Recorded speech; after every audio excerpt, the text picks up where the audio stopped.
Muy bien, buenas noches, sean bienvenidos a este inicio de nuestro estudio de la Divina Comedia de Dante, una obra clásica tanto para los italianos como para el resto del mundo. Para ellos significó la consagración de su lenguaje, la consagración de su idioma, lo que para nosotros significa con el Quijote, para ellos los representa la Divina Comedia. El entorno político-social, me gustaría hacer una breve introducción sobre este entorno político y social que nos lleva a la Divina Comedia, porque creo que para entenderla se requiere tener en ese contexto todo lo que estaba ocurriendo a Dante. Dante su nombre original, su nombre de pila es Durante, que eso para mí es otra revelación. Todos conocemos a Dante por Dante pero su nombre real es Durante. Y lo otro es que él era parte de la burguesía toscana, era de origen noble, güelfo, apoyaba a los papas y luego se ramificó por los güelfos blancos, que eran los que apoyaban al papa, sin embargo pedían un cierto acercamiento entre el poder papal y el poder del imperio romano germánico. La madre de Dante murió al tener pocos años. Su primer maestro fue Brunetto Latini. En este estudio que vamos a ver, nos encontramos que Dante coloca en el infierno a su propio primer maestro. Muy probablemente no lo quería mucho. Um, Entre los talentos de Dante podemos mencionar que tenía una excelente memoria. Según se dice, él podía recitar la Eneida de memoria, lo cual me parece fabuloso. Tenía dotes para el dibujo, el canto y la música. Tenemos poco conocimiento de sus primeros años. Su primera obra conocida está escrita en prosa y poesía, que se llama La Vita Nuova. Aparece Beatriz por primera vez en la narración de su vida. La Vita Nuova es como un antecedente a la Divina Comedia, prácticamente. Está llegando Alan. Entonces, Beatriz sí fue una mujer real que se casa con otro hombre, pero a pesar de eso, Dante no la deja de querer. En, 19 en, perdón, en 1321 se casa con Gemma Donati, de esa familia surgen 4 hijos. Dante entonces estudia a Virgilio, Horacio, Ovidio, Cicerón, Séneca y Boecio. Podemos mencionar entre ellos, o sea, poetas grandes de la antigüedad y también a los filósofos grandes de la antigüedad. Y esto me llama mucho la atención porque yo también soy partidario de que para que la poesía y la filosofía deben darse la mano en el avance hacia el mejoramiento de nuestras poéticas. Debemos apoyarnos bastante de la filosofía. Entonces, Dante es enviado a Roma para parlamentar con el Papa Bonifacio VIII. Siendo Florencia gobernada por los güelfos blancos, Dante era parte de ese priorato que dominaba Florencia, de los güelfos blancos. Cuando Dante llega a Roma, entonces es acusado de malversación de fondos y entre otras cosas, y lo colocan prisionero en Roma. El Papa envía entonces la milicia que toma el control de Florencia, derroca al poder de los güelfos blancos y coloca a cambio a los güelfos negros, que eran sus partidarios. Entonces, se les hace un juicio a todos los líderes blancos, como se hace en cualquier otra revolución, que los nuevos enjuician a los anteriores, colocan cargos y Dante se le pone una multa. Permítame un momento para darle bienvenida a los otros chicos. Muy bien. A Dante se le coloca una multa, se le expropian sus bienes y se le ordena al exilio. Luego, como Dante todavía no comparece ante el tribunal porque está prisionero en Roma, se le hace un segundo juicio y entonces en esta ocasión se le pone la muerte por la hoguera si se atreve a regresar a Florencia. Entonces, de aquí él visita varias ciudades en su vida errante, como Verona, Padua, Rimini y otras de Italia, estableciéndose finalmente en Rávena. Eh, este periodo este peregrinaje de exilio dura alrededor entre 15 y 20 años y produce esta gran obra que es la Divina Comedia. Este contexto político creo que es importante tenerlo en mente siempre que leamos sobre todo el infierno, porque es como una venganza donde Dante agarra a todos sus enemigos de la parte política que le hicieron mucho daño y los va colocando uno por uno en el infierno.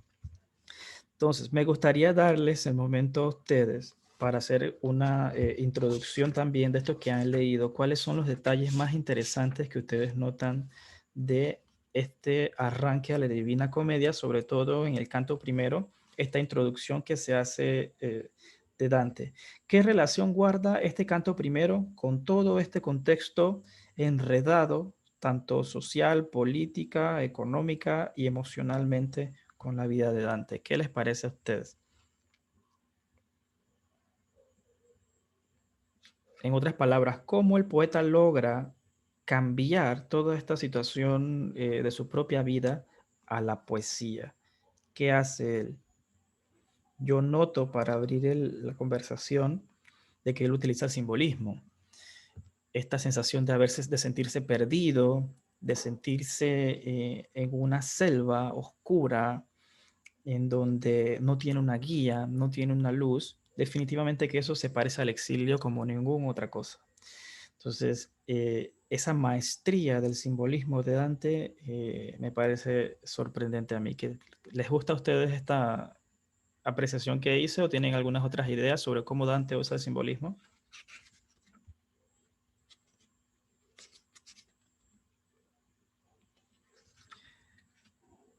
Adelante, Melito, con gusto. Bueno, otra apreciación, no, estoy de acuerdo contigo, ¿no? Ujú. De cómo él usa los simbolismos y más allá también cuando empiezan ya a hablar de lo que son la pantera, la loba y el león, yo creo que con eso sigo los simbolismos, ¿no? Quizá tratando de hacer semejanza a todos estos personajes que él tuvo que lidiar en su historia. Sí mismo es. Él, es como si tuviéramos una autobiografía puesta en simbolismo con un montón de otros elementos, tanto históricos como filosóficos, y esa mezcla es compleja de hacer. Por eso creo que ahí reside parte de esa maestría de Dante. Buenas noches, Analida, ¿cómo estás? Bienvenida. Estamos apenas comenzando nuestra revisión de la Divina Comedia. Entonces, yo hice algunas anotaciones sobre esos valores iniciales que inspiran a Dante. Y naturalmente la primera es el exilio. Como les decía antes, sin ese exilio no se hubiese escrito esta Divina Comedia. Si no hubiese enemigos a los que mandar al infierno, quizá no hubiese existido esa idea de mandarlos. Lo otro es que en su vida adulta, Dante ya cuando uno tiene una vida adulta, uno cree que uno ya está establecido, tiene un lugar fijo donde vivir, tiene su vida hecha, sus hijos, entre otras cosas, pero entonces es allí donde empieza el exilio de Dante. O sea, desde un punto de vista psicológico también es bastante fuerte lo que él está viviendo. Entonces, esa inseguridad que usualmente uno lo asocia con la juventud y con otros episodios de la vida, a él le llega en adultez. Y, y tan fuerte de que él no puede hacer nada por regresar. Lo que les exigen para regresar a Florencia es que pague una multa de 5.000 florines, que es bastante dinero. Le exigen eh, aceptar la culpa de todos los cargos que se les hacían, entre esos en la malversación de los fondos, y le exigen también otras cosas penosas como vestirse de cierta manera para andar por la ciudad. Entonces, no solamente era el pago de la multa y regreso, eran muchas otras cosas que buscaban denigrar la imagen de Dante y por eso él no la aceptaba. Se dice muchas veces que él no lo hizo por orgullo, pero sí, como en este un poco más adelante vamos a ver en uno de los cantos del infierno, él asegura ser una persona buena de sí mismo.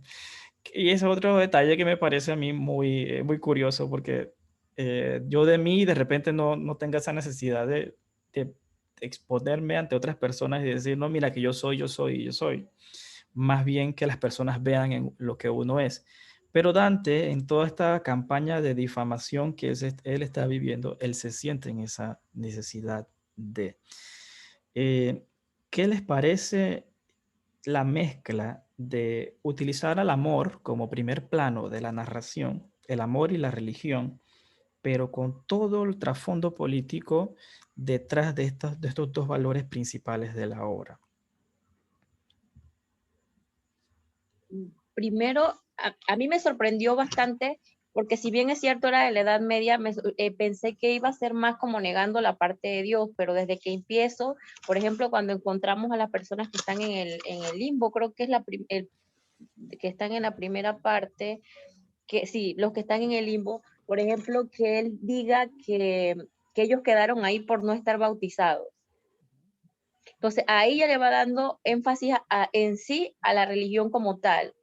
Si bien es cierto, es una crítica obviamente se va obviamente las críticas a las partes negativas, pero como si va, o sea, en lugar yo pensaba, pues no sé, yo había leído esto por hacía rato, en verlo como un tema religioso fue, ni está negando la religión, porque no le está negando como tal, sino que hace una crítica, pero el solo hecho de que mencionar el bautismo como una forma de ser salvado, y el inicio como por ejemplo, cómo inició él con su maestro, cómo así, por ejemplo, me encanta el inicio cuando él dice que va acompañado de su maestro Virgilio, porque es como cuando tú te vas a hacer acompañar de alguien, que sea de alguien productivo para tu vida, para tu recorrido, dependiendo de lo que vayas a hacer y que lo haya elegido a él, me gusta. Entonces, sin duda alguna, la crítica política por lo que él le tocó vivir, pero sí me gusta ver algo que tocaste al inicio, como por ejemplo en este caso,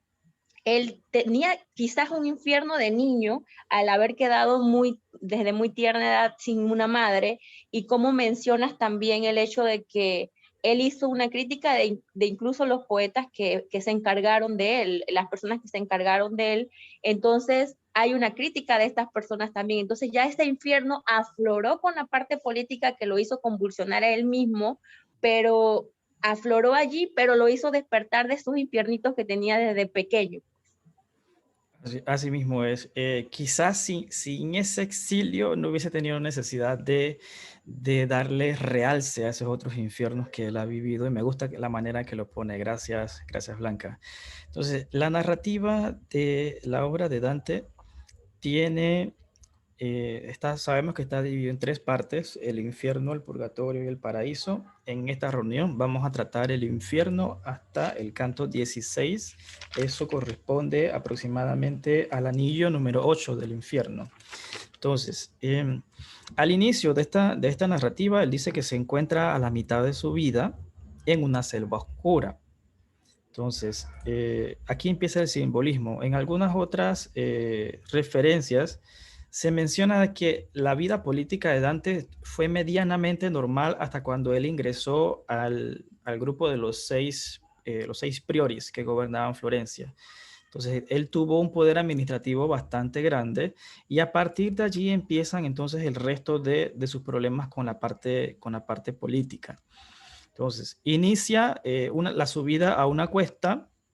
El primer animal que se le aparece es una pantera. De esta pantera luego también aparece un león y aparece también una loba. El león dice que tenía mucha hambre y que la loba estaba bastante demacrada.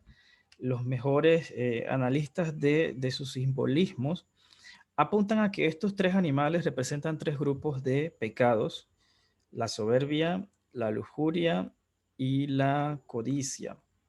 Entonces, perdón, los dije con otros nombres, me disculpan.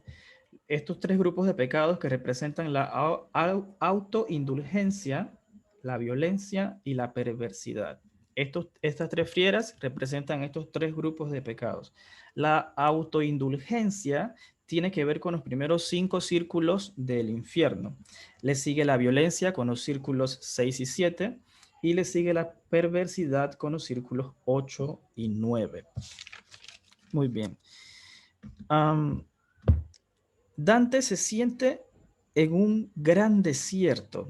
Este simbolismo del gran desierto también ha sido utilizado por muchos otros poetas, inclusive hasta por los psicólogos, para explicar un estado de una sensación de sentirse perdido, ¿no?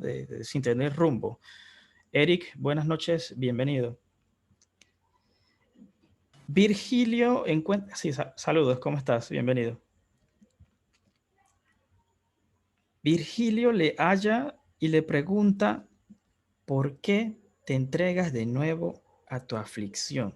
Porque Dante, subiendo esta colina, cuando ve a las fieras una tras otra, tiene miedo e intenta regresar. El poeta que viene, que se acerca a él, le dice, ¿por qué te entregas de nuevo a tu aflicción? ¿Por qué no asciendes al monte, que es causa y principio de todo goce? Eh, Dante se alegra de ver a Virgilio y le contesta que válgame para contigo el prolongado estudio y el gran amor con que he leído y meditado en tu obra. Esto me gustaría hacer énfasis en esta sección del prólogo al infierno. El aprecio que Dante tiene por la obra de Virgilio me parece uno muy curioso. Él habla de un prolongado estudio y del gran amor con que ha leído y meditado en su obra. Yo creo que entre poetas, nosotros a veces somos duros hasta con nosotros mismos y no tenemos nos falta un poquito más de unión en muchas otras cosas. Y cuando conocí que Dante expresó de esta manera su cariño por su maestro, que es obviamente un poeta que ha fallecido hace mucho tiempo, pero a través de lo que él escribe, dice que escribió, Dante dice que lo leía con mucho amor y meditaba en la obra. Me quedo con esas dos frases sobre lo que nosotros podemos hacer para demostrar cariño hacia otros poetas que pueden significar nuestros mentores, de leerlos con mucho amor y meditar en su obra. ¿Qué les parece a ustedes? Bienvenido, Alan, buenas noches. Hola. ¿Cómo podemos apoyarnos entre poetas? ¿Qué podemos hacer unos por el otro?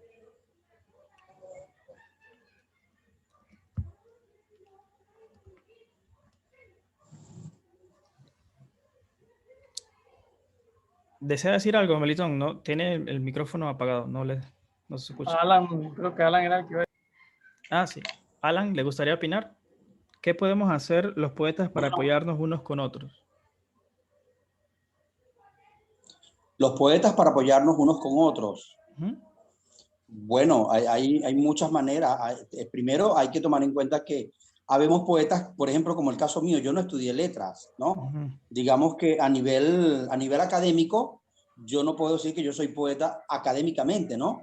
Desde niño me ha apasionado, pero entonces de repente me encuentro con una figura de un perfil como, por ejemplo, como el amigo Melitón, que incluso ya tiene libros escritos, como en el caso tuyo, que has venido codeándote más en esto y por supuesto tienes un concepto más amplio, o no digamos más amplio, tienes un concepto de la poesía del cual yo no tengo, y de repente el orientarme, el manejarte en ideas, sugerencias, eso puede ser una manera. En el caso también va a depender de lo que requiera. Por ejemplo, que yo necesito publicar mi libro y ya alguien tiene una experiencia como el caso de Melitón, me dice, mira, los pasos son este. O sea, yo creo que hay muchas maneras, siempre y cuando también tengamos la humildad de reconocer que necesitamos ser apoyados y que otros también tengan la humildad de entender que con sus capacidades pueden apoyar a otros también. Así es, gracias, Alan. Me quedo con sus referencias a la humildad, que son bastante necesarias. De hecho, Dante se pone por debajo de estos grandes autores. De hecho, él no se llama poeta, sino hasta más adelante en la obra, así mismo. Se dice algunas cosas así, pero no se llama poeta hasta un poco más adelante. ¿Alguien más le gustaría dar su opinión? A mí me encantó, por ejemplo, la humildad así con que él reconocía a su maestro, a Virgilio, cuando le llamaba buen maestro. Yo busqué, por ejemplo, en una le puso buena virtud, le decía mi señor. O sea, ¿cómo podía ver que cuando yo me siento así, cuando uno está en este camino buscando la ayuda de los demás, porque es que al principio somos como una pequeña, llámese, le podría hacer un granito de algo que quiere crecer o quiere germinar, pero para eso necesitamos de esto. Y él se vio, para poder seguir este camino, qué mejor que este gran guía, este sabio, este maestro, como él le llamaba. De hecho, también puede haber un simbolismo detrás de eso. Él iniciando con esta narrativa de una selva oscura, de sentirse sin ningún tipo de guía, viene un poeta a guiarlo. Y el poeta puede representar la poesía en sí misma, que él ha encontrado también en él. Para muchos de nosotros la poesía ha sido la manera de manejar diversas situaciones fuertes que hemos tenido en nuestras vidas. Entonces, ese simbolismo hermoso que él utiliza de escoger la poesía como su guía, me gusta muchísimo porque la Divina Comedia incluye temas muy variados. Acá podemos encontrar, yo hice aquí unas anotaciones, tiene referencias al arte, a la ciencia, a la poesía, a la filosofía, la religión y la política como sus rubros más grandes. Y de todas esas, la que hace la guía es la poesía. Me gusta mucho Dante por eso, me parece que es un bárbaro de la palabra sencilla o de la manera muy humana de decir las cosas que se pueden entender y siguen viviendo hasta nuestros días. ¿Alguien más desea opinar alguna idea sobre este canto 1 de la introducción al infierno?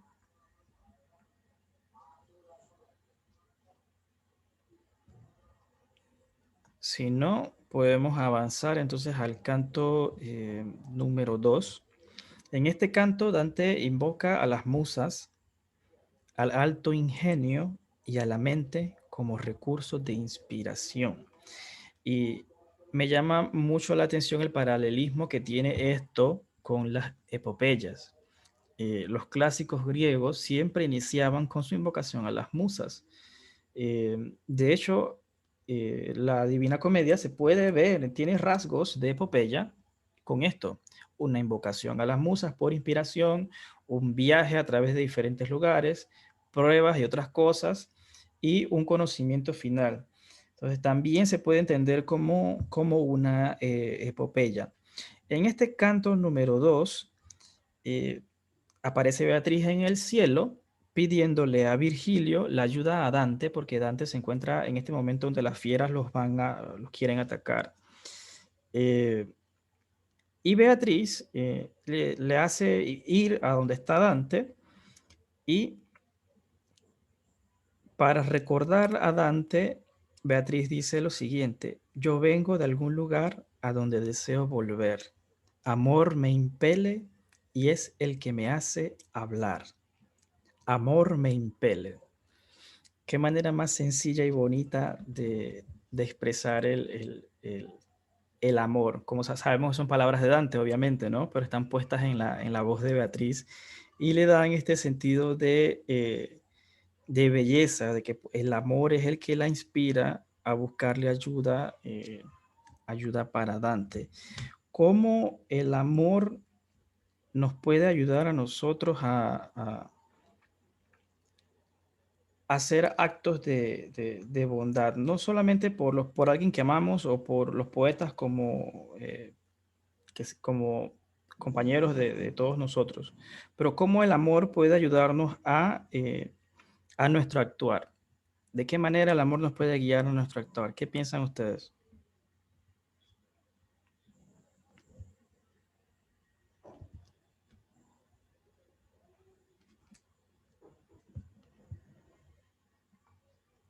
Señora Analida, ¿qué dice usted? Está en silencio, si por si acaso está hablando no le podemos escuchar. Debe tener algún problema con el micrófono. Bueno, yo pienso que Dante pone al amor como una fuerza central. La palabra que dice Beatriz es que me impele. Cuando algo te impele es como que te lleva a la fuerza, o sea, se lleva siempre hacia allá. Es muchas veces visto como un sentimiento, sin embargo el amor puede interpretarse de muchas otras maneras, de forma un poco más compleja, pero en todo caso tiene esa misma característica, que nos mueve a hacer cosas por otras personas. Y como recurso y como fuerza vital, Dante retoma al amor como, como recurso de inspiración para la poesía. Que este es otro detalle, la poesía ha venido luchando con la inspiración en diferentes momentos de la época, y Dante retoma la inspiración por medio del amor con esta obra de la Divina Comedia, lo que llamamos el Dolce Stil Nuovo. En nuestra época, cuando si le preguntamos a los poetas, va a estar difícil que lleguemos a un consenso sobre de dónde viene la inspiración o cómo surge la inspiración. De hecho, para nosotros las cosas se nos han complicado más con la evolución filosófica que ha tenido el concepto de la inspiración. Por eso yo le digo a cada uno que es necesario que nos formemos como la idea personal de cómo va este asunto, porque no vamos a hallar un consenso definitivamente. Le podemos preguntar a diferentes personas, unos te van a decir que sí existe inspiración y que es por el amor, otros te van a decir que no existe inspiración, sino que es el propio ser del hombre el que lo lleva a escribir. Con esto llevamos dos de los primeros cantos del infierno. Nos acercamos al canto 3, que es en este lugar en donde está a la entrada del infierno esta frase muy famosa: oh vosotros los que entráis, abandonad toda esperanza. Se escuchan gemidos, llantos, suspiros, quejas, lamentos y entre muchas otras descripciones que Dante utiliza para hablarnos de ese lugar introductorio del infierno. Imagínense que una persona de la Edad Media lee esto y se imagina: esto es lo que me espera al morir. Qué complejo y qué imágenes tan fuertes utiliza Dante para mostrar estas imágenes del infierno. Dice que la ceguedad de estas personas que estaban en la entrada era tanta que se mostraban envidiosos de tener otra suerte diferente a la que tenían. Dice que para estas personas también la misericordia y la justicia los desdeñan, pero le dice Virgilio: no hablemos de ellos, sino que míralos y pasa adelante. También se nos dicen que estaban desnudos, venían moscas, avispas a morderlos, a picarlos, de su rostro, su carne se le caía, salía sangre y las lágrimas se le juntaban, y esa mezcla, esa amalgama de sangre y lágrimas le caía a los pies y después venían los gusanos a comérselo. O sea, qué descripción tan horrenda de lo que él describe son los desagradables a los ojos de Dios y a los de sus enemigos, hablando de las enemigas de Dios, los enemigos de Dios. ¿Por qué creen ustedes que era necesario ponerle esta parte horrenda al infierno? ¿Qué tiene que ver esto con las implicaciones religiosas sobre lo que debemos hacer en la vida? ¿Es una amenaza que recibimos de Dante? ¿Qué les parece? Yo creo que la interpretación que le da a las enseñanzas que siempre nos han dado, ¿no? Uh-huh. Todo el que hace mal va a ir a un infierno, es lo que siempre nos dicen, ¿no? Y entonces nadie espera nada bueno en el infierno. O sea, lo que más dicen que nos vamos a quemar en el infierno. Entonces yo creo que todo eso que se va describiendo ahí, ¿no? Es más o menos una proyección, ¿no? A su interpretación de lo que puede sucederle a las personas que van a ir a ese lugar, ¿no? Sí, de hecho, estas imágenes son muy familiares para nosotros porque es la que hemos escuchado desde siempre. Pero para una persona en la Edad Media, esto representaba una concepción más compleja de lo que era el infierno. De hecho, diferentes culturas han tenido aproximaciones diferentes a la visión del infierno, y la de nosotros es esta, que es la de Dante, hace más de 700 años. Entonces, ha sobrevivido en el imaginario colectivo estas ideas fuertes del infierno, que naturalmente tienen que ver con la cultura del miedo que se utilizaba antes para que las personas hicieran en vida las cosas que se esperaban que hicieran. Entonces, ahora acá dice que estas almas estaban a la orilla del río Aqueronte, y estaban como locas, desesperadas por atravesar, por atravesar el río. En un comentario que leí de la explicación de esta razón, se nos dice que entre más que estas personas huían de la justicia de Dios. Entonces, al creer ellos que al internarse en el infierno iban a poder escapar de esta justicia de Dios que les perseguía y que por eso estaban desesperados por atravesar el río y llegar a los otros niveles del infierno. Entonces,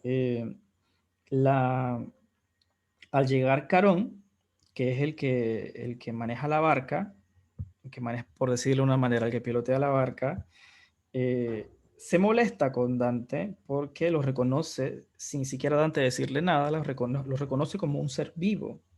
Y él dice que no, que solamente los muertos atraviesan el Aqueronte. Y interviene entonces Virgilio y le dice, no digas más nada porque esto viene de allá arriba, son órdenes superiores. Porque allá arriba, donde se puede todo lo que se quiere y no preguntes más. Y esta frase la repite Dante en la voz de Virgilio durante el infierno en diferentes ocasiones, porque es una orden que viene del cielo y allá en el cielo todo se puede y no preguntes más. Imagínense ahora el contraste que se hace, el sufrimiento del infierno, las almas y la exposición a todo el dolor. Y ahora ni siquiera se ha hablado del paraíso, pero ya les dio un detalle, y ese detalle es que allá se puede todo lo que se quiere. ¿Qué contraste más sublime para expresar la concepción cristiana de ver la vida? Y tan sencilla, porque ni siquiera tienes que esforzarse en explicarnos teología. Nada más nos dice que Dante, que esta orden de llevar a Dante por el infierno viene de allá arriba, donde se puede todo lo que se quiere. ¿Qué paraíso? Qué forma tan sencilla de escribir el paraíso. ¿No les parece a ustedes esto? A mí me gustó muchísimo. Definitivamente, que es una manera bastante sencilla. Hay otras implicaciones filosóficas que Dante utiliza en algunos versos de este canto tercero. Se menciona a la malvada raza de Adán. Esto es un asunto filosófico que se ha debatido durante mucho tiempo sobre el origen del mal, si se nace o si se hace. Entonces, Dante aparentemente se inclina por la visión filosófica de que la maldad se nace. Ok, entonces, vamos entonces ya, no se nos dice en la narrativa cómo Dante cruza el Aqueronte. Aparentemente tuvo un desmayo y luego entonces ya se ve del otro lado, y a partir de aquí comienza entonces la visión del infierno como tal en los diferentes círculos que ya hemos hablado. Antes de esto, me gustaría decir, la visión esta del infierno ha sido pintado en diferentes ocasiones. La pintura más famosa o la que nosotros podemos imaginarnos es la de Sandro Botticelli. Tiene la superficie de la Tierra en el nivel superior de la imagen y empieza de grande a chico con los diferentes círculos tal cual Dante los dibuja acá. Entonces, Botticelli utiliza una técnica de dibujo que le permite hacer detalles muy pequeños en los diferentes niveles. Les invito a, cuando tengan algún momento, a echarle un ojo a esta pintura de Botticelli, porque tiene bastantes sorpresas y es muy interesante. Muy bien. Nos acercamos entonces a estudiar los 9 círculos. No los vamos a estudiar todos en detalle por asunto de tiempo, pero sí vamos a hablar sobre su estructura para que podamos ir adelante con el estudio. Como dije antes, las 3 bestias iniciales representan la autoindulgencia, que tiene que ver con los primeros 5 círculos: violencia, círculos 6 y 7, y perversidad, círculos 8 y 9. Ahora, dentro de estos 9 círculos también existe una división entre el primero y los últimos 8. El primer círculo es el limbo que mencionó Blanca en su introducción, que en el limbo están las personas no bautizadas, es decir, prácticamente... Gracias, Melitón, perdona, no lo había visto. Esa misma es. Imagínense el trabajo. Yo no puedo dibujar ni siquiera una persona, un rostro que sea coherente y que se entienda, pero miren el detalle y la maestría de Botticelli al llevar esta obra a la pintura. Entonces, en el limbo están los no bautizados. Este pecado, como decía, es automático. Simplemente no te bautizaste, ya estás allí. Ese es el limbo. Pero cuando pasas el limbo, te encuentras con Minos, que está haciendo que ahí recibe todas las almas de los muertos y empieza a escucharles sus pecados, y dependiendo de los pecados, ahí los clasifica según el círculo del infierno que le corresponda.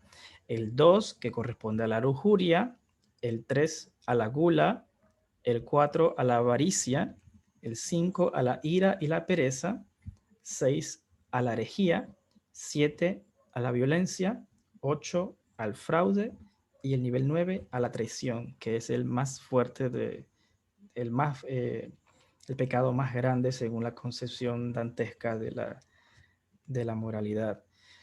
Si notan, muchos de estos pecados forman parte de otro grupo de pecados que ya nosotros conocemos. ¿Se acuerdan cuál es? Que son 7. ¿Los 7 qué? Los llamados 7 pecados capitales. Es correcto, los 7 pecados capitales, pero no aparecen los 7 del todo, aparece la mayoría de ellos acá. Entonces, me gustaría, vamos a ir detallando ciertos pequeños apuntes de cada uno de ellos, y para comenzar en el limbo, sobre las personas no bautizadas. Aquí dice que había gemidos de hombres, mujeres y de niños que simplemente no habían sido bautizados. Inclusive se menciona que en esta área había una división que era un poco más luminosa, y ahí estaban Homero, Horacio, Ovidio, Lucano, 4 poetas muy famosos de la antigüedad. Se le suma Virgilio como el número 5, y Dante se reconoce entonces como el 6º, pero todavía no se llama a sí mismo poeta, sino que dice que se le ha dado un lugar privilegiado de estar con estos grandes poetas de la historia. Dante dice que cuando se reunieron, entre ellos hablaban de cosas que a veces es bueno callar. Cuando llegué a ese verso, me quedé muy pasmado o bloqueado, tratando de imaginar qué quiere decir Dante con eso de algunas cosas que a veces es bueno callar. ¿Qué pueden tener acceso todos estos poetas, Virgilio y Dante mismo, que no es bueno decir o de manera pública? ¿Qué conocimiento, de qué tipo de conocimiento podemos estar hablando cuando Dante dice que es mejor a veces callarlo? ¿Qué se les viene a la mente? Yo, por lo menos, cuando yo me encuentro con otros poetas, o sea, hablamos de poesía en sí, básicamente, pero a veces también hablamos un poquito de filosofía, y esto creo que tiene que ver mucho con los llamados misterios. Estos poetas rayan a veces en lo que es la poesía mística, y esas cosas que a veces es bueno callar, yo los relaciono con esto, con algún tipo de conocimiento espiritual profundo que no es bueno comentarlo de manera pública o de manera abierta. Eric, ¿qué le parece a usted esta idea?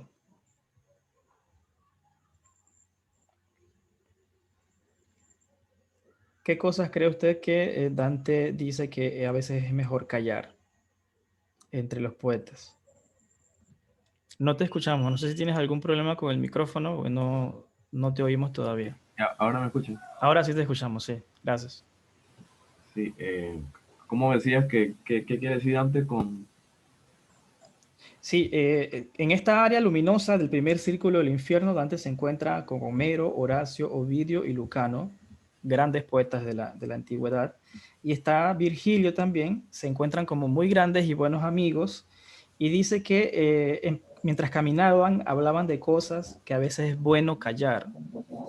Y la aproximación que yo hacía a esta idea es sobre cómo se ve más o menos la poesía mística en nuestros días, de que contiene cosas que son de conocimiento espiritual, que a veces no es bueno comentarlo de manera pública, pero no sé si tienes alguna otra aproximación sobre estas ideas que a veces no es bueno decir en público. Yo lo había entendido como que no es bueno decir, como adular a los demás poetas. Así medio que lo entendí en esa parte. De no adular a los demás poetas. ¿Te refieres a Esas son las cosas que no se deben decir. las cosas que no se deben decir? Adular a los demás poetas. ¿Pero te refieres a entre ellos mismos, de adularse entre ellos Sí, o a entre ellos los mismos. otros? Entre ellos mismos. Muy bien, interesante. Voy a investigar bastante sobre eso. Quizás también tiene que ver un poco con filosofía. Todos estos poetas tienen un acercamiento bastante grande con sus obras, pues con la filosofía. De hecho, en lo que van caminando se encuentran con un noble castillo que dice que tiene 7 altas murallas y menciona una tanda de nombres que la mayoría de ellos son filósofos. Entonces, quizá por ahí también puede venir un poquito el tema ese de algunas cosas que a veces no es bueno callar, algunas ideas filosóficas bastante profundas. Me parece a mí eso también. ¿Alguien más le gustaría dar su opinión sobre el círculo 1? ¿Por qué los no bautizados van a este círculo del infierno de forma automática?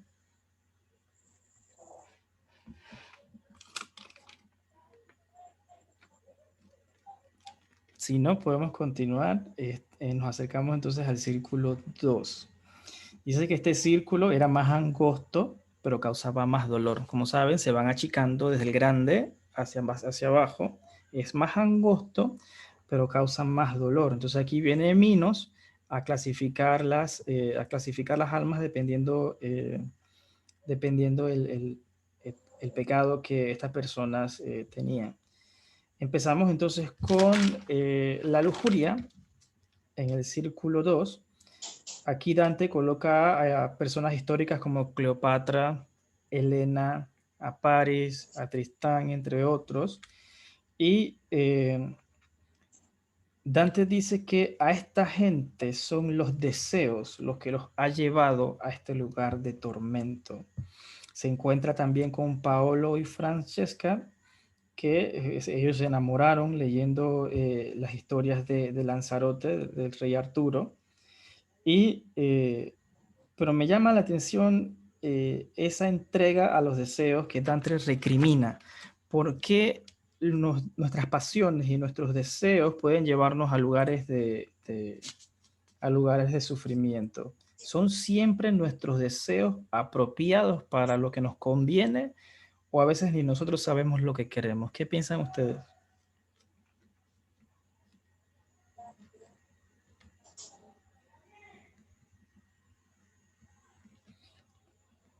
Yo puedo dar una pequeña introducción para romper el hielo y permitirles el paso a ustedes. El deseo siempre, acá a la civilización occidental, nosotros no estamos como muy empapados del deseo porque nosotros vivimos entregados a nuestros deseos. Nuestra civilización es así. Quiero algo, me entro a Amazon y lo compro, lo tengo rápidamente conmigo. Pero la civilización oriental, y siempre lo he dicho, nosotros estamos en desventaja a ellos en muchos temas. Para ellos sí son más conscientes del deseo y de hecho lo ven como el origen del sufrimiento, porque el ser humano siempre quiere algo más. Yo no sé si ustedes notan que cuando ustedes tienen algo que es una meta, un sueño, cualquier cosa que ustedes deseen, cuando ustedes la logren, la van a disfrutar, claro que sí, pero quizá pierda el sentido original después de un tiempo y ya van a querer algo más, algo superior. Y queremos siempre más y más y más y más. Nunca somos satisfechos con nosotros. Al no controlar nuestros deseos, nos lleva a lugares de sufrimiento, pero Dante los coloca de forma física en el infierno. La gente que se entrega a sus deseos están en el sitio del círculo 2 que corresponde a la lujuria. ¿Le gustaría a alguien dar alguna opinión sobre por qué debemos controlar nuestros deseos? Bueno, yo... Sí. Te escuchamos, Alan. Adelante. Yo creo que aquí la connotación, o digamos el enfoque que tiene esto es, porque fíjate que como tú haces una introducción muy importante poniendo el margen de las metas, ¿no? Cuando logramos algo y queremos ir más allá. Entonces, esto nos hace ver que la avaricia, o sea, la avaricia como tal, nos puede llevar a desprendernos de esa divinidad, de esa cosa sacra, hermosa, que nos tiene en conexión, según lo religiosamente contemplado, que viene siendo lo celestial, ¿no? Porque fíjate el contraste que tenemos, o sea, estamos en medio de un análisis y de un estudio de todo lo que se llama infernal, pero sin embargo, ahí hay una conciencia de que por encima de todo esto hay un orden divino que incluso tiene influencia sobre todo lo que está pasando allí, porque todo lo que se ve allí, todo lo que bien organizadamente pueda estar allí, es consecuencia de haberse alejado de aquella divinidad, de aquellas cosas, precisamente por el caso de los deseos, por la avaricia, por todas estas cosas que están contempladas y que hacen que el ser humano se distorsione. Yo pienso que eso es como una manera de hacer ver, como quien dice, bueno, mira, estas van a ser tus consecuencias si te alejas de todo esto que sabemos que hay más allá de esta parte infernal. Es correcto. Y a pesar de que el círculo lo trata de la lujuria, Dante pone en el deseo el inicio de ese pecado. De hecho, todos los otros pecados pueden iniciar también empezando por el deseo. Entonces, sí creo que es importante enfatizar en el deseo de forma general. De hecho, Dante, en estos primeros 5 círculos se habla de que es la gente que no se puede contener, es la gente que no lucha contra esas cosas que siente. Estamos hablando de la lujuria, la gula, la avaricia, la ira y la pereza. Esos son los círculos de la autoindulgencia, es decir, que no hay un autodominio de nosotros. Entonces, están clasificados de esa manera en la introducción del infierno. En el canto, el círculo 3, aquí entra entonces la gula, y a las personas que son golosas o que comen en exceso, más de lo que su capacidad le permite, están castigadas con una lluvia eterna, con granizo espeso y con un torbellino. Me parece que leí también por ahí que había un torbellino que los combatía.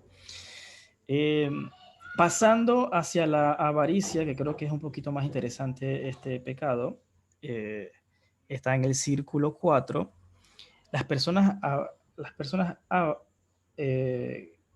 están en una lucha constante, en un combate, dice, que llevan el rostro deforme y luchan infinitamente unos con otros.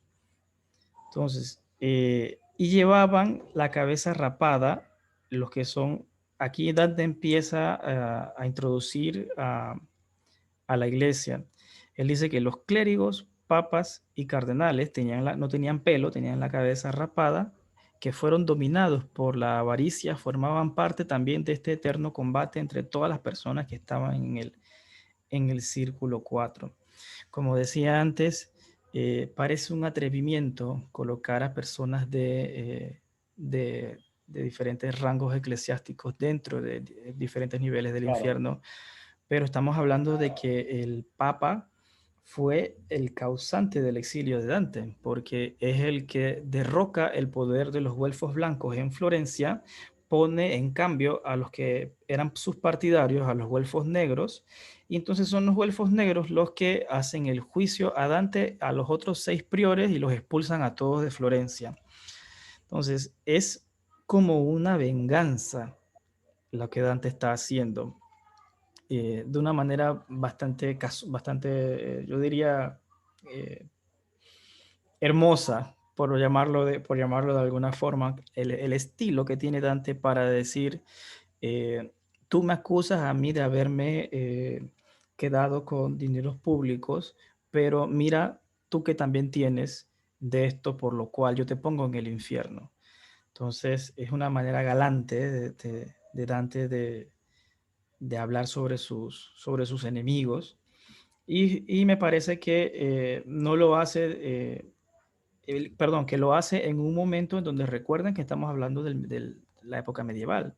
No se podía decir muy abiertamente estas cosas de la iglesia. Entonces, sí, suena un atrevimiento y de verdad que lo es, pero me parece que está bastante justificado por las cosas que la iglesia le hizo a Dante en su vida, que él estaba sufriendo en carne propia. ¿Qué les parece a ustedes? No, indiscutiblemente es muy razonable que lo haya hecho. De Uh-huh. una manera u otra, él tenía que, como quien dice, hacer ver esa situación, pues. O sea, realmente ahí hay como quien dice un de cara a cara, un frente a frente, ¿no? Y yo creo que lo acabas de decir tú mismo, qué manera tan estética, qué manera tan delicada, Uh-huh. tan impecable, yo creo que es la palabra, ¿no? Más allá de todo, Impecable. qué manera tan impecable de hacerte ver que, bueno, mira, ya va, me está juzgando precisamente por lo mismo que tú haces, ¿no? Uh-huh. Entonces, estamos frente a frente. No soy yo más pecador que tú, ni eres tú menos Correcto. pecador que yo. Excelente, se iguala Dante a sus propios enemigos. Los baja de ese podio de autoridad en donde se encontraban. Pero lo importante es que lo hace, lo importante es que lo hace con mucha delicadeza. Correcto. No hay o sea, no se ve como un insulto, sino que forma No es parte de la... grotesco, no es grotesco. No se ve grotesco, correcto. Esa sería la palabra más ideal para definir esto. ¿Qué les parece a los demás, Blanca? Y la forma como describe, específicamente a mí me gustó cómo describió, perdón, ese círculo, porque ahí sí es como para que vean cómo están ellos allí. O sea, la descripción de ese círculo me gustó muchísimo porque era haciendo referencia precisamente a papas, clérigos y cardenales que habían tenido mucho que ver con lo que él le tocó vivir. Pero esa descripción fue como, para mí fue fantástica como lo hizo. Excelente, así mismo es.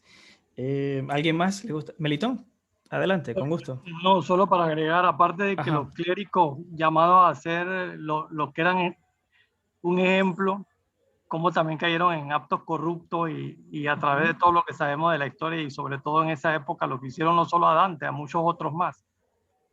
Sí, o sea, esto que hicieron a Dante es prácticamente un golpe de Estado, como lo conocemos nosotros hoy. Es prácticamente eso. Y a traición, porque él estaba prisionero en Roma, o sea, lo retuvieron en Roma y en ese interín hicieron lo que querían hacer con Florencia.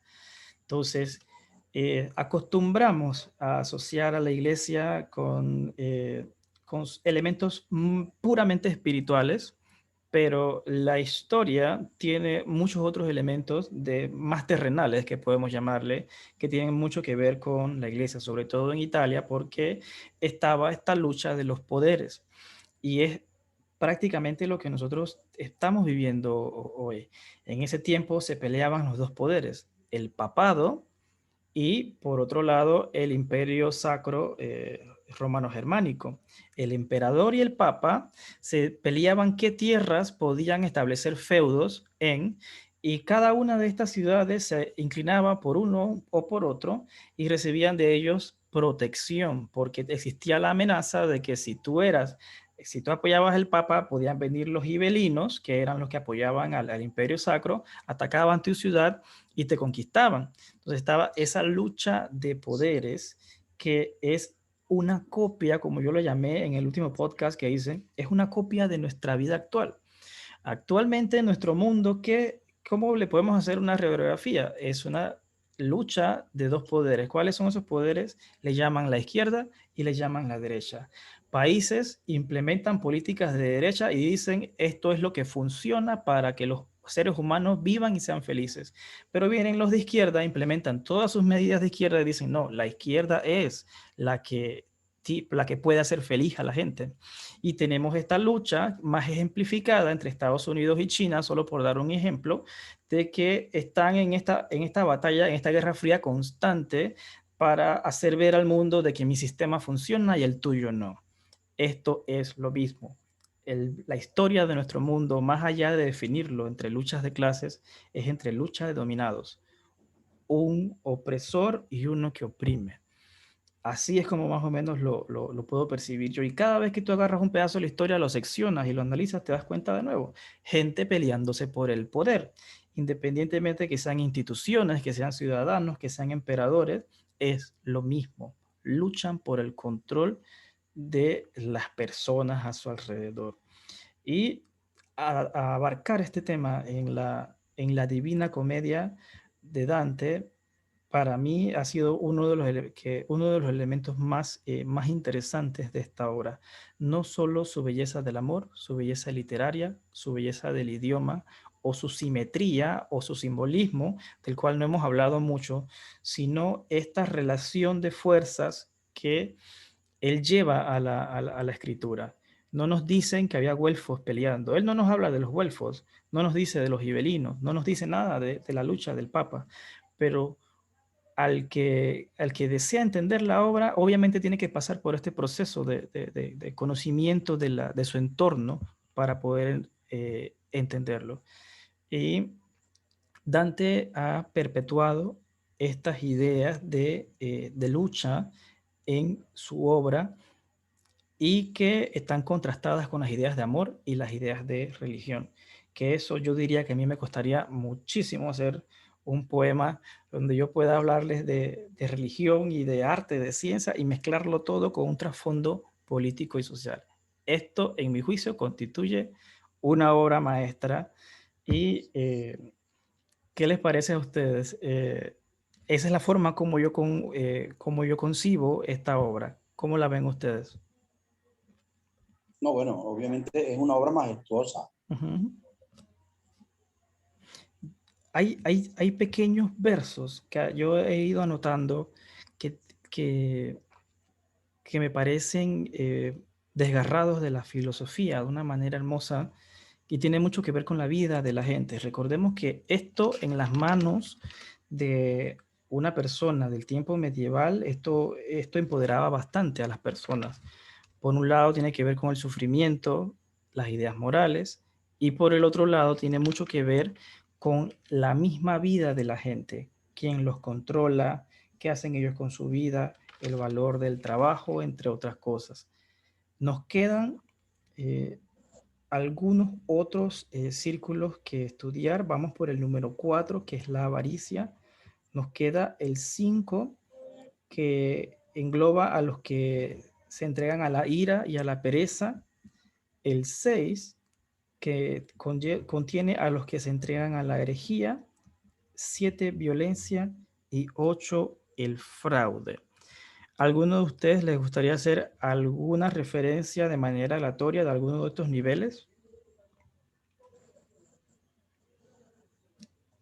Bueno, a mí en particular, en el 8, que es el que le sigue, estábamos ahorita con el círculo, él en el 8, a mí me llamó la atención cuando vi que él mencionó a un Felipe Argenti. Yo me quedé, ¿quién es Felipe Argenti? Entonces iba en la misma línea, pues, de que era un político de Italia, pero entonces, ¿quién fue para él? Fue Felipe Argenti. Entonces, fue nada más y nada menos que quien se quedó con los bienes de Dante luego del exilio. Y por eso lo mencionó allí en uno de los círculos del infierno. Que quedó con todo lo de él. Incluso busqué más allá y dice que hasta una cachetada pública le dio a Dante. Así mismo era uno de los enemigos de Dante en el ambiente político. Hay varias historias también sobre qué otros roces habían podido tener en vida. Sin embargo, la expropiación de los bienes es una de las más conocidas. Yo estoy buscando por acá sobre la herejía. Hay unas referencias también. Yo estaba buscando el nombre de un papa que Dante había colocado en estos círculos. Por aquí lo tengo. ¿Anastasio? Creo que era ese, sí, el nombre Anastasio. Que lo colocaba en el círculo 6. En el de la herejía. Déjenme ver por acá.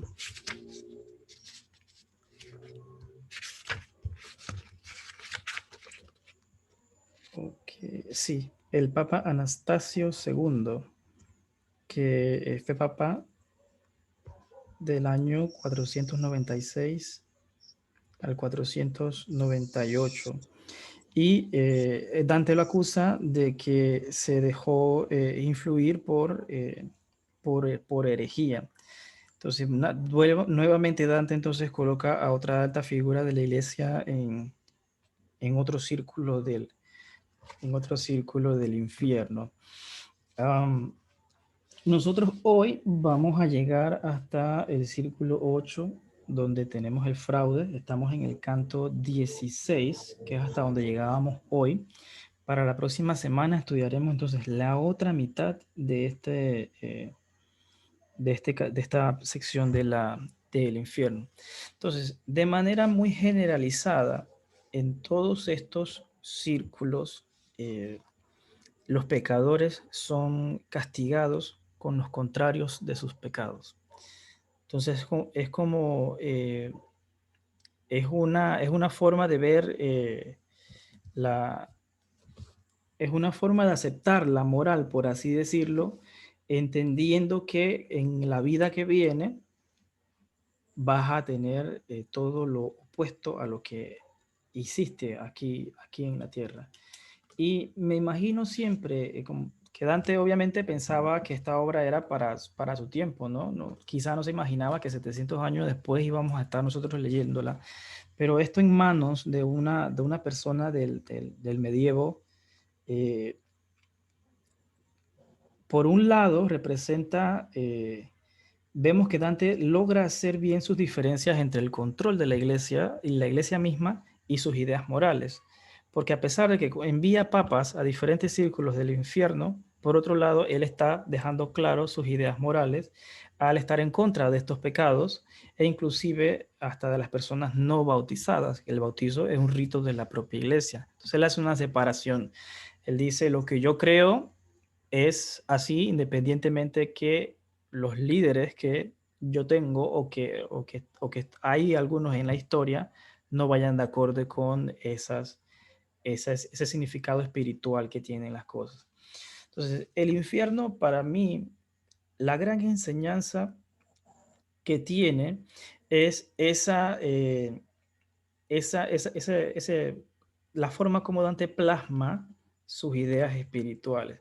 Recordamos, estamos hablando de hace mucho tiempo. Estas ideas seguramente han evolucionado, han cambiado y son diferentes, pero para esas personas de ese tiempo representaban su día a día.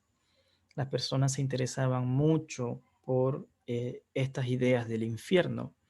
Recordemos que también eran ideas nuevas y para nosotros sí representa algo un poco más conocido. Me gustaría preguntarles a ustedes, de todo esto que lograron hacer en el estudio de esta semana, ¿cuál sería el valor más grande que nosotros podemos rescatar del estudio de esta primera mitad del infierno?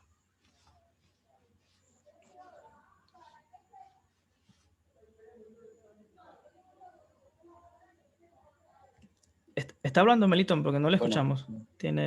Perdón. Alan, ¿quería decir algo? Yo, recalcando lo que había dicho inicialmente, ¿no? Fíjate, yo creo que lo más resaltante, o digamos el enfoque primario aquí pudiese verse como la manera de hacer ver que existe una divinidad suprema, porque la existe, ¿no?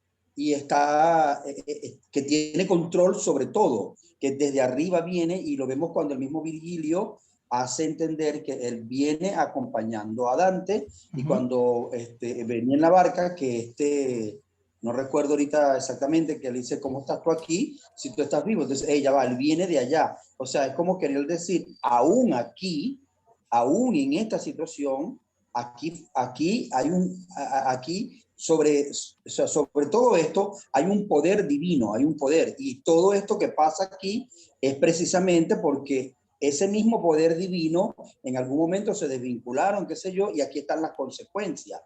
O sea, yo creo que aquí lo que se deja ver en primera instancia es cómo es esa manera de entender que la divinidad está por encima de todo. incluso hasta por las cosas. Yo recuerdo, hay una anécdota que yo vi en un video de un hombre que tenía un programa de radio y había una señora que estaba pidiendo, y era un programa religioso. Y entonces la señora pedía cosas porque estaba pasando necesidades, y una persona mala, supuestamente el diablo malo, agarró y escuchó lo que la señora llamaba, y él mandó un mercado a la señora, pero lo mandó fue el diablo, no lo mandó. Entonces, cuando le llega el mercado a la señora contenta lo recibe y le pregunta, señora, ¿y usted no va a preguntar quién le mandó esto? Porque era para decirle, no te lo mandó Dios, te lo estoy trayendo yo, que soy el diablo. Ajá. Y la señora le dice, no, no se preocupe, que cuando Dios ordena, hasta el diablo hace caso. ¿Ve? Entonces, es como esta manera de hacer ver esa divinidad que tiene poder sobre todo. Correcto. Es una balanza de poderes.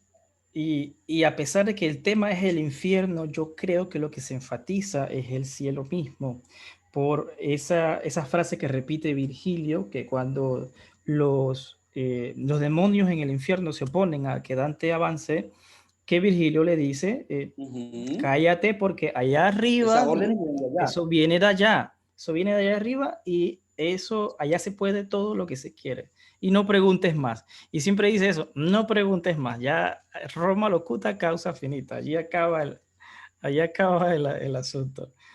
Excelente, Alan. Muchas gracias. ¿Alguien más le gustaría dar su visión de esta mitad del infierno? Adelante. Sí, en la misma línea de Alan, a mí me gusta eso, la no negación de Dios a pesar de sus propias desdichas. Correcto. Y de ver pues que él no es como un seguidor más, que porque hay gente que es que, si la iglesia hizo esto, ya no voy a creer en ella. Correcto. Porque en realidad no se trataba de creer en una iglesia como tal, sino en el Dios. Esa parte me gustó muchísimo, y la que dije al inicio, que la parte del el acompañamiento de un guía, pues él sabía que él necesitaba de alguien, que todos debemos ser conscientes que necesitamos de alguien para lograr nuestros propósitos también. Excelente. Muchísimas gracias, Blanca. Gracias. Melitón, ¿le gustaría dar algunas palabras de cierre sobre su lectura de esta primera mitad? Bueno, yo creo que como ya lo dijeron, la obra en sí por sola es magnífica, y por eso es reconocida mundialmente y a través de toda la historia, ¿no? Y como tú mencionabas desde un inicio, la forma de cómo él juega con todos estos esquemas políticos del clero y de la sociedad, o sea, como tú dices, ¿quién se hubiera imaginado hacer algo como eso, ¿no? Y todo el tiempo que toma, si quisiéramos hacer algo parecido. Yo apenas hice un pequeño poema ahí, y era tratando de meter a algunos personajes. Y eso es lo que yo creo que eso es lo que hace grandiosa la obra de Dante, ¿no? Excelente, muchísimas gracias, Melitón. Analida, ¿le gustaría dar algunas palabras? Creo que tiene problemas con el internet. Me había escrito por acá por WhatsApp. No sé si nos está escuchando. Bueno, si logra entrar, con mucho gusto. Si no, no se preocupe.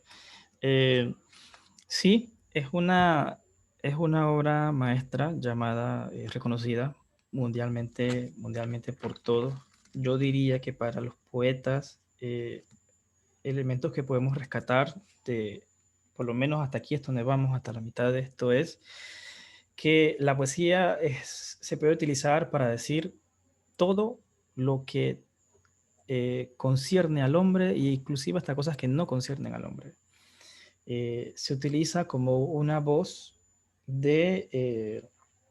no como defensa ni como venganza, podemos decir como una voz de denuncia. Nuestros problemas sociales podemos llevarlos a la poesía y hacerlo de una manera elegante. No tiene que ser de una manera obscena, aunque puede hacerlo si quiere. O sea, la poesía no tiene este tipo de límites, pero la línea que escoge Dante es la de la galantería, y es la de la reciprocidad, que de lo que le estaban haciendo él viene y le dice, mira, esto es lo que te va a pasar a ti, por allí vamos.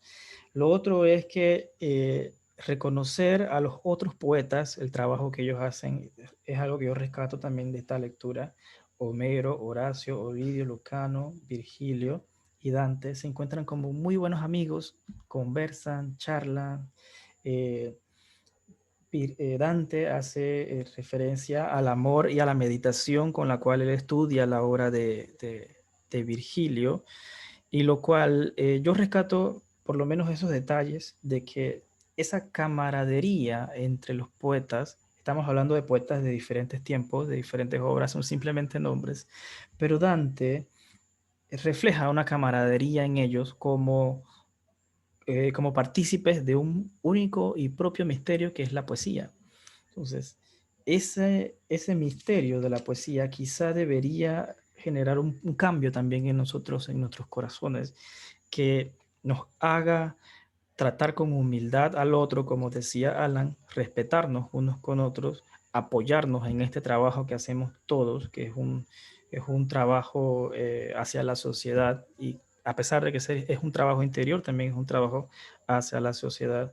Y creo que nos hace falta bastante de eso a nosotros, apoyarnos los unos a los otros.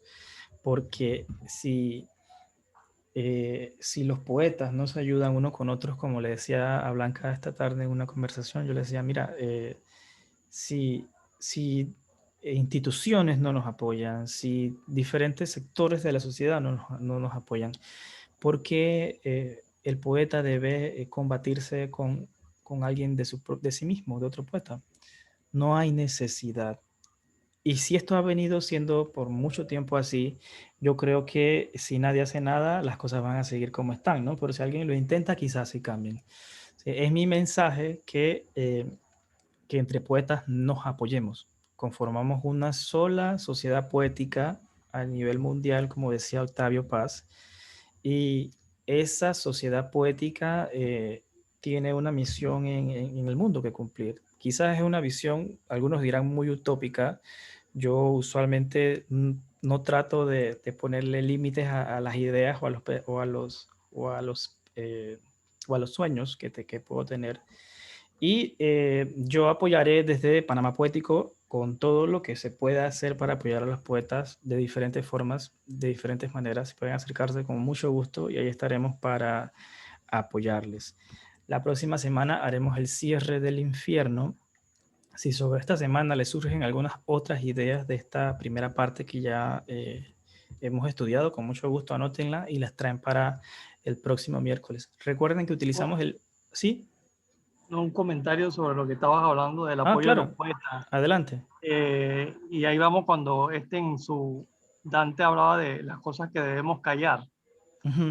Y creo que aquí donde vienen a veces los problemas con los poetas en nuestro país, que en vez de hacer las críticas constructivas, hacemos ciertas críticas y ciertos comentarios sobre colegas y cosas que al final terminan en estas batallas y estas divisiones. A mí me ha tocado estar en medio de tú ves, y por qué tengo que agarrar para allá o para acá, entonces te quieren jalar uno y el otro. Tú ves, al final no se trata de esto, ¿no? Entonces quedamos metidos todos en un infierno. Así. Correcto. La crítica, pero podemos hablar un poquito de la crítica antes de cerrar al minuto 30. La crítica está hecha para valorar el escrito del poeta, pero cuando se utiliza esa crítica para llevarla a aspectos personales o aspectos más allá que tengan que ver con el texto, ya estamos excediéndonos, ya no corresponde a crítica, ya corresponde a otras cosas como meterse en la vida del otro. Entonces, sabemos que los poetas administran la poesía, sí, pero no somos referentes morales de nada. O sea, el poeta no es un líder moral al cual hay que seguir. No puede ser eso. El poeta está encargado de otras cosas, de la poesía en sí misma. Entonces, sí, debemos reformar la crítica, claro que sí. No negarla, porque la crítica se necesita. Yo puedo leer un texto de Blanca, por ejemplo, y decirle a Blanca, mira, me parece que estos elementos técnicos quizás se puedan mejorar de esta o esta manera, o me parece que las estructuras, las imágenes que utilizaste no están de acuerdo o no representan bien el tema o la idea que quieres dar, y eso no tiene nada que afectar, por así decirlo. Debemos aceptar la crítica desde un punto de vista constructivo, y la crítica debe ser emitida también desde un punto de vista constructivo. Entonces, cuando existen diferencias entre seres humanos, empezamos a atacarnos y utilizan la crítica para atacar a la otra persona por medio de sus obras, lo cual no debe ser. Y yo también estoy muy en contra de todo eso, porque ningún poeta nace con sus primeros versos son obras maestras. Ningún poeta, su primera obra es una obra maestra. De hecho, Dante escribe la Vita Nuova, que es mucho antes de la Divina Comedia, y él mezcla poesía con prosa y salta de un lado al otro, a lo cual cualquiera de nosotros que lo lee dice, oye, pero ¿qué es esto? O sea, ¿de qué me estás hablando? Pero esta obra excelsa tiene mucho trabajo poético antes de. Entonces, quizás como poetas debemos empezar a reconocer eso también. Yo le digo a alguien, pues a veces cuando las personas, digamos que llegan por primera vez a un trabajo, que es su primer día de trabajo, la gente se disculpa mucho por algunas cosas que hace. Yo le digo, no, todos hemos sido nuevos en este trabajo. Todos hemos sido nuevos siendo poetas. ¿Por qué debemos utilizar la poesía como un arma de ataque hacia el otro que es igual, que es un par de nosotros? Si los poetas no nos ayudamos, la poesía va a seguir todavía en su estado de letargo en las sociedades. Es un asunto complejo que hay que abarcarlo desde todos los puntos y desde todas las perspectivas posibles, no solamente desde la poesía. Por eso yo sé que ustedes también escriben cuentos y por eso les he dicho que siempre que también podemos publicitar sus libros de cuentos porque hay que abordar el problema de la cultura desde todos los frentes posibles. ¿Alguien más le gustaría decir algo más antes de cerrar sobre, puede ser de la crítica o de todo lo que ya hemos estudiado en esta reunión? Fíjate algo, Edwin, hay algo que también es importante y ahorita con lo que estabas comentando, me vino a la memoria una experiencia bastante compleja que yo tuve en Venezuela. En un momento yo fui nombrado como cronista interino de un estado por razones que, bueno, murió el cronista y me asignan a mí. Y con toda esta situación política que se estaba viviendo en Venezuela, ¿no? Yo siempre estuve mi postura política de oposición a toda esta situación. Y habían algunos escritores que yo sabía que eran, ojo, no debo de reconocerlo, que son buenos escritores, pero que tenían un arrastre. Ellos traían público, llamaban la atención, donde decían que se iba a presentar X persona, wow, la gente porque quería verlo. Y entonces estos políticos se valen de esta multitud que ellos traen y entonces apoyan al escritor y en varias oportunidades salía este elemento, quien fue presidente, con el libro del escritor, del poeta, y entonces decía en público, no, estoy leyéndome un libro de Edwin, por decir un ejemplo, ¿no? Y entonces, wow, entonces todo el mundo, mira, el presidente está leyendo un libro de Edwin. Pero ya va, ¿qué facultad tiene el presidente para... Y Edwin, pues digamos, por nombrar un personaje, por favor, con todo respeto, ¿no? Y este poeta de repente decía, bueno, pero ya va, este tipo no es ni siquiera un dado a la sensibilidad de la lectura. Y viene entonces, no, pero me está utilizando a mí, y ahí es donde también vemos como muchas veces, lamentablemente, hay algunos poetas, algunos escritores, hacen de la poesía, de su trabajo, de la escritura, hacen una herramienta de uso para llamar la atención, para, qué sé yo, para crear situaciones que realmente no son consonos con la realidad y que nos alejan más bien, porque entonces, claro, yo me llegué a encontrar con personas que los criticaban y decían, no, pero ya va. El señor es un buen poeta. Él está tomando una actitud política. Puedes cuestionarlo políticamente. Que claro. No esté de acuerdo, pues yo no estoy de acuerdo con lo que él está haciendo políticamente, pero su poesía me parece muy buena. Excelente. Mire, Ajá, perdona, adelante. Entonces, claro, es lo que digo, ¿no? Porque tú acabas de mencionar algo muy interesante y mira, es plausible. O sea, para mí, el hecho de que nos reunamos, de que hagamos de la poesía una sola voz, en donde todos compartamos, entendiendo de que somos personas diferentes, porque habrá el que escribe poesía homófila, el que escribe poesía X, o sea, y todos tenemos espacio, porque la poesía, dentro de una sola voz, se presta para hacer ecos de infinidades de voces. Y eso es muy lindo, pero hay que entender que a veces no es al poeta, no es a la poesía a la que estamos siguiendo, sino al poeta como tal, por las influencias que eso puede tener sobre el factor social. Muy bien. Sí, a veces cuesta poner una línea entre política y poesía. Han habido poetas que han utilizado abiertamente su talento y digamos, su centro de atención para exponer sus ideas políticas. O sea, si Dante está aquí exponiendo sus ideas religiosas, haciendo una crítica a la política muy por detrás, nos da a entender que, o sea, la poesía puede utilizar todos los elementos que tienen que ver con la vida del ser humano. No voy a decir que es incorrecto utilizar motivaciones políticas para escribir. No voy a decir que es incorrecto, porque para mí el poeta es libre de escribir de todos los elementos que quiere. El problema está en las ideas, que estas ideas son muy volátiles en nuestras sociedades y tal como usted dice, hacen mecanismos de trueque, porque eso es un mero trueque. Yo hago yo presento mi libro y entonces tú a cambio me haces tal cosa, me haces más famoso y yo te hago más famoso a ti, yo hago que tus ideas sean bien vistas. Entonces eso es lo que sí creo que estaría moralmente incorrecto, que es utilizar la poesía como cambio y trueque para exponer ideas que quizás tú mismo no estás ni siquiera de acuerdo con eso. Hay un margen muy delgado en todo esto que bueno, ya que ha surgido y ya veo que es un tema de debate, con mucho gusto más adelante podemos planificar un debate sobre poesía y política para analizar con más detalles los elementos históricos, a los poetas históricos que han utilizado la política como una arma. Sí, sería muy buena idea. ¿Alguien más desea decir algo de cierre? Si no, podemos darlo por concluido. Blanca, ¿no? No, solo le agradezco a todos porque al final todo lo que nosotros decimos, las aportaciones, a mí me encanta escuchar tanto a Melitón, al señor Alan. Lástima que no pudimos escuchar a Analida. Sí. Pero sí, agradezco.